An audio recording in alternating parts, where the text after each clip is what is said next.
are those of the guests appearing on the program and do not necessarily reflect the views and opinions of 8 News Now or Nexstar Media Group. Stevie Wonder could see that this man needed medical help. Tonight on Politics Now, the case of Byron Williams, who died in Metro Police custody. The family of George Floyd and their attorney join a lawsuit against the department. Plus, Fiore under the microscope, a potential FBI investigation into the city councilwoman's finances. Every city across the country is struggling with this response right now. Finding affordable housing and shelter for our homeless population. We speak with Las Vegas Councilman Byron about how the city plans to address this issue with federal funding.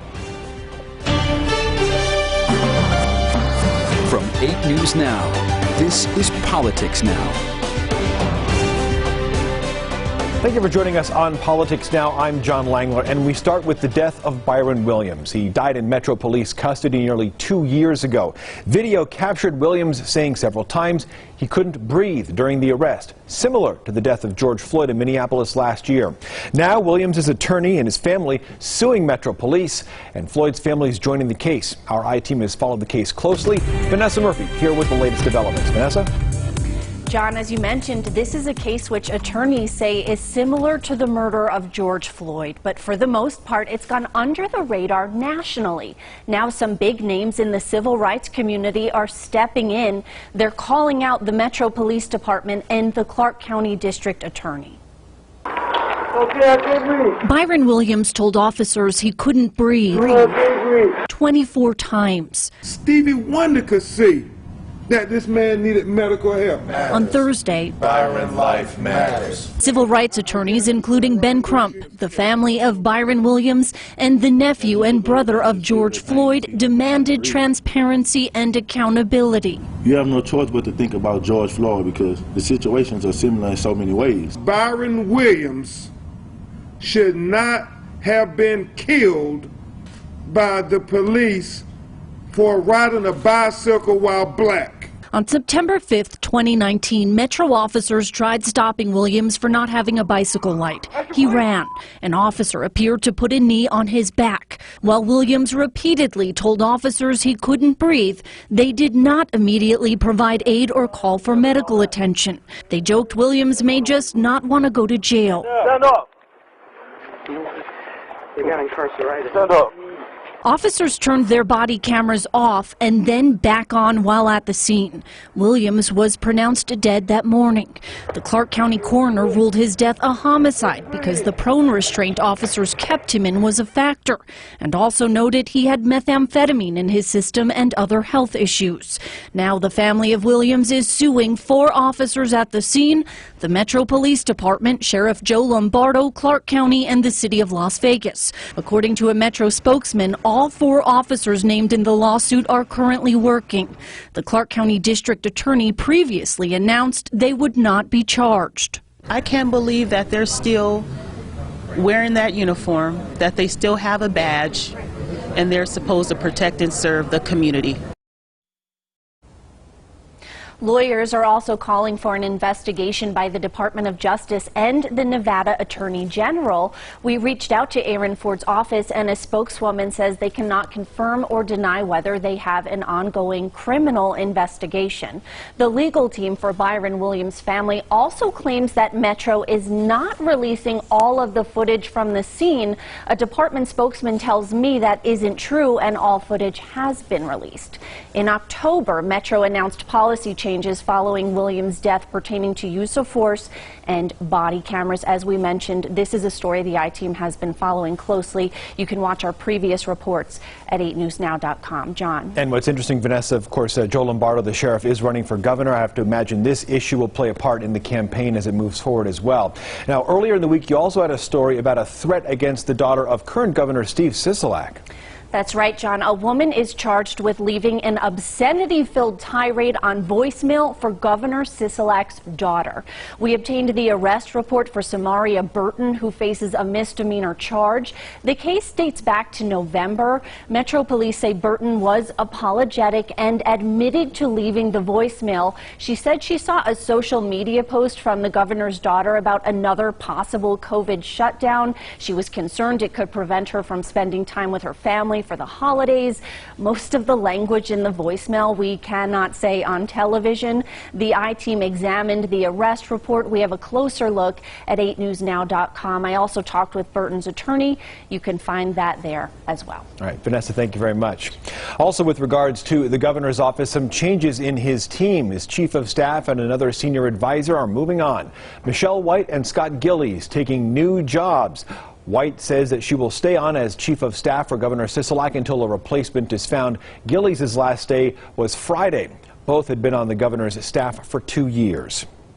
The FBI may be investigating Las Vegas City Councilwoman Michelle Fiore's finances.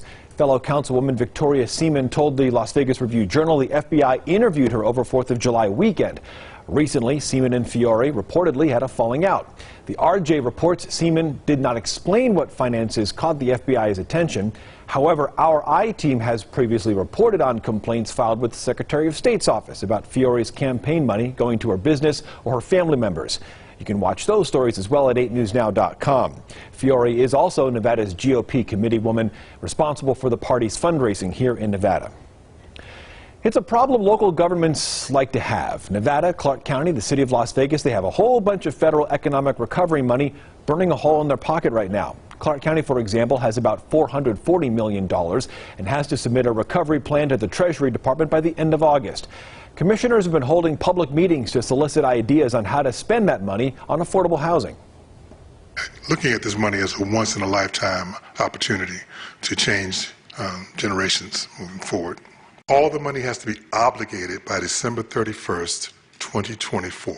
Right. The money has to be spent 2 years after that. Expectations are perfect. Now, the city of Las Vegas is getting $130 million of that federal money. I sat down with City Councilman Byron to talk about how he thinks the city should spend it. What is the need in Las Vegas to address the issues of homelessness, affordable housing, shelter? How much need is there right now? So there's need in all three of those categories. So right now in Southern Nevada, we're about 50,000 units short for units for people to move into. And so I don't know if you know this, but our population is going to grow significantly over the next 25 years. Another 500,000 people or so. In just the city of Las Vegas, we'll have 300,000 people in the next 25 years. So that's a lot of people. From a everyday person standpoint, from an individual who's suffering from homelessness, we have 6,000 people who are unsheltered at this point, and so we have to figure out how we can provide shelter for them and then create a system where they can have case management, have shelter, have access to clinical appointments for mental health and potential drug abuse, and then we need to get them into a stable housing situation. I remember before you were on council, you and I had a discussion about sort of the gulf between the need and the resources and the effort on a local government standpoint to try and address this. Do you envision from your point on city council that there is at least an effort in some way to address this? There is a community response? I think every city across the country is struggling with this response right now, especially with those struggling with homelessness. So we can't think about it just in terms of housing, although that is a critical need. We have to think about it in terms of building out the mental health infrastructure, the substance abuse infrastructure. We have to create space for people to receive those kinds of services and then get them into housing. Aligned with the housing, we have to have substantial case management to make sure that they have the resources they need to stay housed. It's always a challenge for nonprofits to get the money they need. It's always kind of this unspoken dogfight to make sure that they can get, whether it's grants or funding from government entities. What kind of maybe fight's not the wrong word, but the push to try and get some of that money, will the resources be available to help all of the entities, these organizations in town, because the need is so great? There will never be enough resource for that. Yeah. What I think we want to focus in on at the City of Las Vegas is building out the infrastructure. So we do not have enough women and children's shelters in our community. We do not have the medical infrastructure, so it's going to be buying land, it's going to be building buildings so that some of those nonprofit organizations can come in and provide services that our community desperately needs. You're on the council. What kind of a reception is there by others on the council that maybe don't have the same political views that you might have? What kind of a reception is there from some sort of a unified response on the council dais to approve whoever wants to get some of this funding?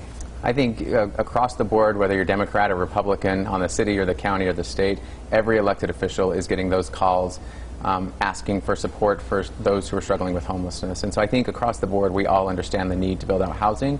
We all understand the need to build out shelter and navigation space, and we all understand the need to build out the medical infrastructure.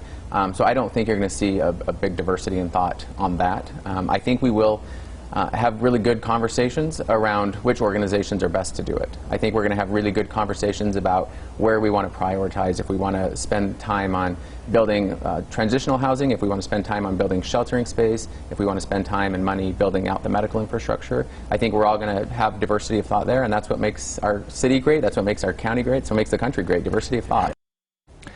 The city and Clark County are taking public comment on these plans right now. We have links so you can weigh in on what's going on at 8newsnow.com. Next on Politics Now, following the money.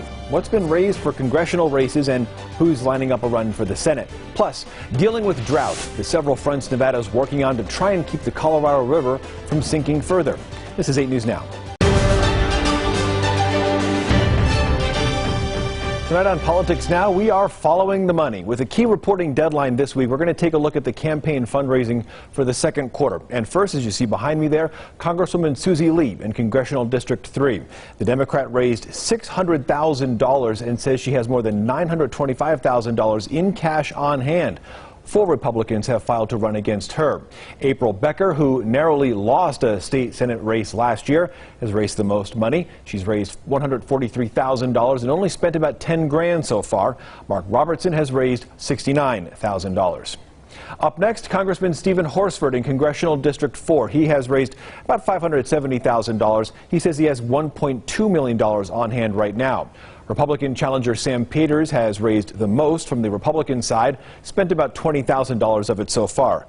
Carolina Serrano has also declared that she plans to run, but she hasn't filed any paperwork yet that we've found on the FEC website so far. The most high-profile race that will be for Senate. Senator Catherine Cortez Masto up for re-election. She has raised about $2.8 million so far. She has more than $6 million on hand for the campaign. 2 Republicans have filed to run against her, although neither one has posted any fundraising reports just yet. One is Nevada 2020 winner Sherelle Mendenhall. She owns a talent agency here in town and describes herself as a strong Christian and lifelong conservative. Second is Army veteran named Sam Brown. He was injured in Afghanistan and released his first ad already. If you're ready to put others first, if you're ready to take back control and demand accountability from a political class that has failed to serve the Constitution, then I hope you'll join our movement. I'm Sam Brown, and I'm running for U.S. Senate. So far, they are the only 2 people to actually file to run. Former Attorney General Adam Laxalt is also testing the waters. As for the work on Capitol Hill, Senator Cortez Masto and Congresswoman Susie Lee, they've introduced a bill to try and deal with the drought on the Colorado River. This new measure opens up federal funding to address mitigation and water-saving plans. I spoke with the senator about her bill. So the legislation that I'm introducing and will be working on as part of the package tomorrow in ENR, Energy and Natural Resources, focuses on large-scale water recycling projects. What is that? That means you're taking water like sewage water and recycling it into drinking water. Now, Nevada does a really good job and already does that, but there are several states along with Colorado that do not. So the legislation that I have incentivizes them to engage in these large-scale projects with the benefit of a grant program through the Department of Interior. And the legislation is important, obviously, because the more water that we can, new water that we can really put back into the Colorado, helps Nevada and so many other states.